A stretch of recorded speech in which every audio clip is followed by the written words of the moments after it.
Hambatan dalam dan tegangan jepit. Hambatan dalam adalah hambatan listrik yang dimiliki oleh sumber tegangan itu sendiri, seperti baterai atau aki. Jadi, dalam baterai atau dalam aki sebenarnya itu juga mengandung hambatan. Nah, hambatan yang di dalam baterai atau aki atau pada sumber tegangan itu nanti yang kita sebut sebagai hambatan dalam.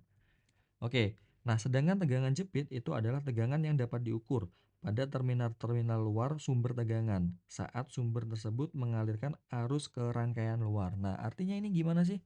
Gini loh, kita pakai gambar aja ya. Jadi misalkan nih ada rangkaian nih, rangkaiannya itu R1, R2. Nah, dalam sebuah tegangan atau sumber tegangan itu selain mengandung voltase atau E, dia juga mengandung hambatan dalam atau R kecil. Nah, namanya tegangan jepit itu dia itu mengukur tegangan kecuali tegangan yang di sini ya. Jadi tegangannya yang di sini saja. Di luar beda potensialnya ya. Sorry, di luar sumber tegangannya gitu. Nah, jadi kalau ada soal seperti ini yang kita lakukan apa? Ya samalah, kita mencari R totalnya dulu semua. Setelah itu mencari I totalnya. I total berarti V total atau E, ya E itu nama lainnya juga V total juga boleh, dibagi dengan R total. Nah, setelah itu untuk mencari tegangan jepit atau V jepitnya itu berarti E di sini, ya E di sini dikurangi dengan I yang mengalir pada sini juga ya, yang mengalir pada sumber tegangan itu berapa. Jadi V jepit sama dengan E total min I dikalikan dengan hambatan dalam. Itu. Perhatikan gambar rangkaian berikut. Tentukan tegangan jepit pada rangkaian berikut. Pertama, kita mencari nilai hambatan penggantinya dulu ya, atau R totalnya dulu.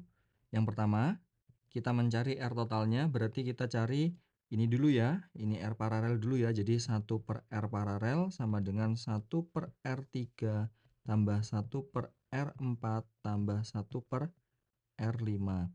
Maka 1 per R paralel sama dengan 1 per 3 tambah 1 per 3 tambah 1 per 3. Jadi R paralelnya nanti sama dengan dibalik jadi 3 per 3 sama dengan 1 ohm. Nah, setelah itu kan dia antara yang paralel tadi dengan R1 dan R2 kan seri. Berarti nanti R totalnya diserikan sama dengan R1 tambah R2 tambah R paralel. Berarti sama dengan 1 tambah 2 ditambah 1. Maka hasilnya, oh, jangan lupa di sini ada juga hambatan dalam. Berarti harus kita tambahkan lagi. Tambah R kecil ya, atau hambatan dalam. Jadi ditambah 1 sama dengan 5 ohm gitu.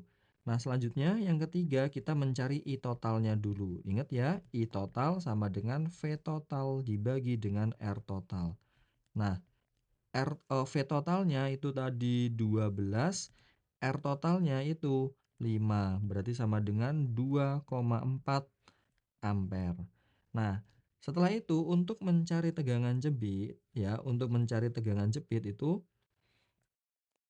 artinya V jepit sama dengan V total dikurangi dengan V yang ada di hambatan dalam. Jadi I dikalikan dengan hambatan dalam gitu ya. Jadi nilainya sama dengan 12 dikurangi 2,4 dikali 1. Maka sama dengan 9,6 volt gitu.